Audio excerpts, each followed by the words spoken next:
The Super Lig title race sees Galatasaray currently leading the charge, closely followed by Fenerbahçe. Besiktas currently occupies 4th place with 47 points from 27 games, aiming to climb higher. Meanwhile, Kasimpasa sits comfortably in mid-table at 10th with 38 points from 28 games. Kasimpasa are likely to deploy a 3-5-2 formation, aiming for width and attacking fullbacks, while Besiktas are anticipated to counter with a 4-2-3-1, prioritizing midfield control. For Kasimpasa, Janiotis is expected to guard the net, shielded by a back three of Ozkan, Kwiatkowski, and Opoku. The midfield engine room could feature Rodriguez, Ben Juanez, Kool, Hadradinovic, and Espinoza, tasked with supplying ammunition to the likely strike partnership of Brekalo and Fall. Besiktas's projected lineup sees Gunik between the posts, a defensive quartet of Masuaku, Paulista, Topku, and Svensson, and a midfield pivot of Fernandez and Chamberlain. The attacking trio behind lone striker Rafa is expected to be Musai, Mario, and the dynamic Rashica. Kasimpasa's recent form paints a picture of inconsistency. While riding high from a recent 2-0 away victory against Samsunspor and a preceding 2-1 home win against Alanyaspor, their form has been patchy. Before these wins, they stumbled to a 1-0 away defeat against Bodrum FK and were involved in a thrilling 3-3 home draw against Galatasaray. Adding to the mixed bag, they suffered a heavy 5-0 home humiliation in the cup against Gaziantep and a 2-1 away loss to Antalyaspor. In short, their recent results have been a roller coaster of highs and lows. Besiktas are mirroring Kasimpasa's inconsistency, showcasing a similarly unpredictable recent form. Fresh from a disappointing 3-1 home cup defeat against Gaziantep, their form is under scrutiny. Prior to that cup exit, they celebrated a significant 2-1 home victory against Galatasaray. However, this win was sandwiched between a 1-0 away loss to Konyaspor and a 2-1 home defeat to Gaziantep FK. An earlier 2-0 home win against Kayserispor offers a glimmer of hope, but overall, like their opponents, Besiktas's form has been a mixed bag of results recently. Over their last 6 games, Kasimpasa's form is leaning slightly negative, with wins in roughly a third of matches, a few draws, and losses in about half. At home, their record evens out to a more balanced mix of wins, draws, and losses. Away from home, however, defeats have become more frequent than victories. Besiktas, in their last 5 outings, presents a more polarized picture. Wins and losses are almost equally distributed, with no draws in the mix. Their home form is precisely split, a 50-50 win/loss ratio. On the road, their recent away form is limited to a single loss. In recent matches, Kasimpasa's attack has averaged around 1.3 goals per game, but their defense has been more porous, conceding an average of 2 goals per game. Playing at home exacerbates this trend, with their scoring and conceding rates increasing to 1.7 goals scored and a concerning 3 goals conceded on average. Away from home, both their attacking and defensive numbers tighten up, averaging 1 goal scored and 1 goal conceded. Besiktas, in comparison, are netting around 1.2 goals per game and conceding slightly more at 1.4. At home, their scoring and conceding are almost balanced at around 1.5 goals each. Away, their recent form shows a scoring blank and 1 goal conceded in their single away fixture. In their recent run of games, Kasimpasa have found the net 8 times in total, with the Lions' share of these goals scored at home. Defensively, they've conceded a total of 12 goals, again with the majority shipped in on home turf. Besiktas have scored a total of 6 goals, all of which came in home matches during their recent games. They've conceded 7 goals overall, with home fixtures also accounting for most of these conceded goals. The head-to-head history between Kasimpasa and Besiktas is far from predictable, throwing up a series of intriguing results. Back in November 2024, Kasimpasa surprised Besiktas with a 3-1 away victory. Last May, Kasimpasa continued their dominance, securing a 2-1 home win against the same opponent. January 2024 saw another Kasimpasa away triumph, again 3-1. However, rewind to June 2023, and Besiktas delivered a commanding 5-2 victory at Kasimpasa.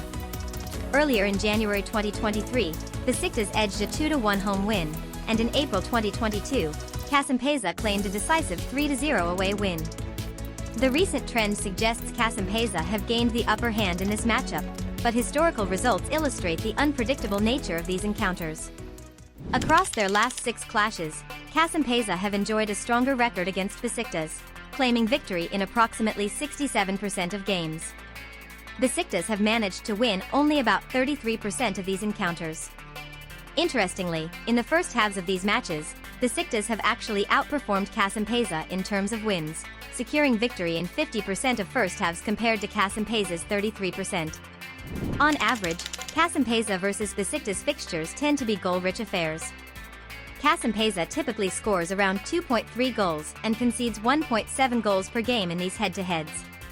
In the first half alone, they average approximately 0.7 goals scored and 1 goal conceded. Besiktas, on the other hand, averages 1.7 goals scored and 2.3 conceded per game overall against Kasimpasa. In the first half periods, Besiktas scores an average of 1 goal and concedes about 0.7. In past Kasimpasa versus Besiktas battles, Kasimpasa have accumulated a total of 14 goals. A significant portion of these, roughly 71%, were scored when playing as the away team. Looking at first halves, they have scored 4 goals in total, with an even greater majority, 75%, occurring in away fixtures. Besiktas have notched up 10 goals in total in these meetings, with a slight preference for away goals, around 60% being scored away from home. In the first half periods, they've scored 6 goals, with the majority, approximately 67%, scored at home. Analyzing goals conceded in Kasimpasa versus Besiktas matches, Kasimpasa have led in 10 goals in total, with home games accounting for the majority, about 60%. In the first halves, they conceded 6 goals in total, with a slight lean towards away games, around 67%. Besiktas have conceded 14 goals overall in these encounters, and notably, the bulk of these, about 71%, were conceded when playing at home. For first halves, they conceded 4 goals in total, again mostly, 75%, at home. In the overall head-to-head scoring stakes, Kasimpasa have outscored Besiktas in total goals and have been particularly effective scoring away from home in these clashes. They also boast a slightly tighter defense overall in these matchups, having conceded fewer goals. However, a curious twist emerges in the first halves. In the opening 45 minutes of these games, Besiktas have surprisingly been the more prolific scorers, while also proving slightly more defensively sound than Kasimpasa. Both sides are grappling with key absences heading into this match. Besiktas' injury list is substantial, sidelining Felix Udukai, Nesip Weissel, Bakhtiar Zainetdinov, Emrekan Terzi, and Ilan Ricardo. Adding to their selection problems, Semih Kılıçsoy is suspended. Kasimpasa are without Claudio Wink due to injury and Nuno da Costa through suspension. These missing personnel will undoubtedly force both managers to adapt their plans and could significantly impact team dynamics. Besiktas boasts several standout performers. Gabriel Paulista and, when fit, Felix Udukai are dominant forces in aerial duels. Arthur Masuaku is a creative spark, leading in assists and Man of the Match awards. Gedson Fernandez is adept at drawing fouls, while Ciro Immobile is their primary goal threat, and Milo Rashica consistently unlocks defenses with key passes. For Kasimpasa, Nuno da Costa and Kamil Piatkowski are aerial specialists. Claudio Wink, despite being out, is their assist king. Haris Hadradinovic is crucial, drawing fouls and delivering key passes. Nuno da Costa's all-round game is further highlighted by his goal-scoring and Man of the Match awards. It's crucial to remember that some of these key players, as previously mentioned, might be absent for this fixture due to injury or suspension, potentially altering team dynamics. Examining areas for improvement, some players stand out for less positive statistics. For Besiktas, Omar Kali is the most frequent foul offender, Gedson Fernandez has an own goal and a red card to his name, Ciro Immobile tends to stray offside, and Almas Radi is dribbled past more often. Arthur Masuaku and Amir Ntopku have accumulated the most yellow cards, indicating potential disciplinary risks. For Kasimpasa, Nuno da Costa is also prone to fouls and offsides, Sinan Bolat has an own goal, and Kevin Rodriguez is frequently dribbled past. Mortada Ben Wanez leads in yellow cards, while Nuno da Costa, Josip Brekalo, and Nicolas Opoku have seen red this season. Again, it is important to consider player availability as some of these players might be unavailable, shifting the landscape of potential weaknesses. In comparing player ratings, Kasimpasa's defensive unit is assessed as slightly less potent than Besiktas' backline. Conversely, Kasimpasa's attacking force is rated a notch above their Besiktas counterparts. A significant disparity is evident in the goalkeeping department, with Besiktas's goalkeeper holding a considerably higher rating than Kasimpasa's. In midfield, however, the player ratings for both teams are virtually identical, suggesting a potential midfield battleground of equal strength. Looking at player age profiles, Besiktas leans towards experience in key defensive positions, with older defenders and a more seasoned goalkeeper compared to Kasimpasa.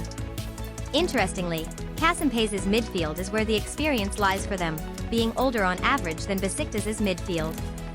In the forward lines, both teams field players of roughly the same average age, indicating a similar blend of youth and experience up front. Physical stature gives Besiktas an advantage in defensive and attacking areas. Their defenders and goalkeeper are, on average, taller than Kasimpasa's, potentially aiding them in aerial duels and set-piece situations. Besiktas's forwards also possess a slight height advantage. However, Kasimpasa's midfield unit edges out Besiktas in height, being slightly taller on average, which could be relevant in midfield battles and aerial challenges in that area of the pitch.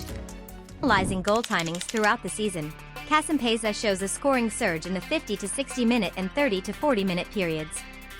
Their goals conceded are more spread out, but they tend to concede slightly more often in the dying minutes of games, between 80 to 90 minutes.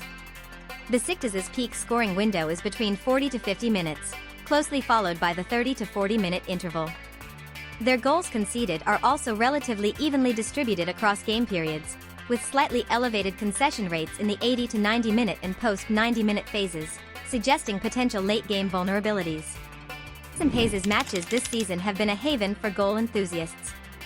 A significant 76% of their games have delivered over 2.5 goals, and a substantial 60% have even surpassed the 3.5 goal mark. Low-scoring affairs, with under 2.5 goals, are relatively rare for Kasimpasa. Besiktas's games present a more varied goal landscape. While the vast majority feature at least a goal, over 0.5, and over 1.5 goals, a considerable 60% have actually finished with under 2.5 goals. High-scoring spectacles with over 2.5 goals are less frequent in Besiktas's season compared to the goal fests often associated with Kasimpasa fixtures.